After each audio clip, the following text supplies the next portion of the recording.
Resentment by Kiki, Readit 322 winner.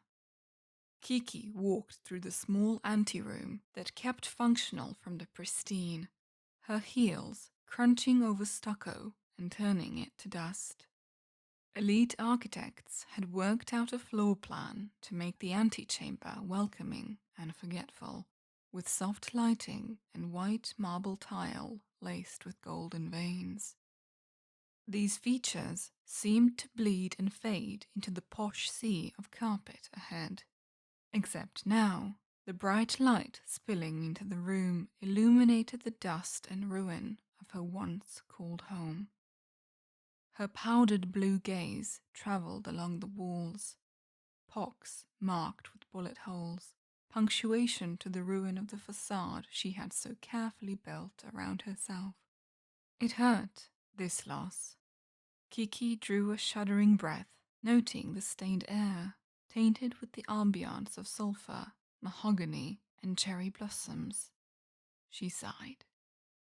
She moved deeper into the confines, her red, painted lips pressing together, feeling oddly naked despite the gossamer fabrics she wore. A gutted feeling settled upon her, standing within a place that she could no longer return. She wanted to be numb. She wanted to feel nothing. Instead of forward, she turned back to the exit, a yawning maw that had housed a door. She passed Lucas, who had been standing sentinel on the steps peppered with debris.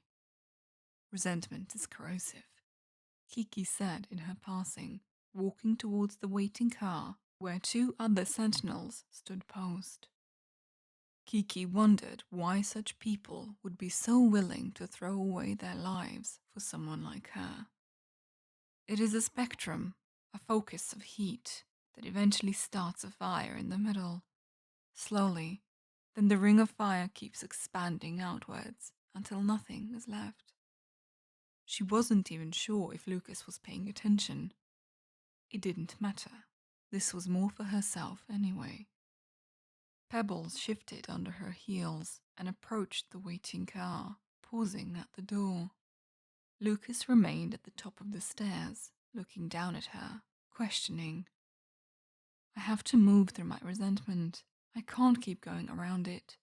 Kiki motioned to the place behind Lucas, where she once considered home. Lucas glanced over his shoulder, perhaps expecting something of significance to be written there in plain view. Yet the blown-out doorway still greeted him. It was unchanged from his minutes ago observation.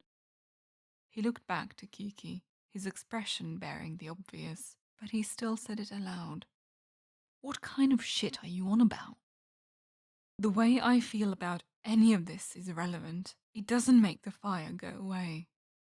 Kiki refused to let go of this train of thought.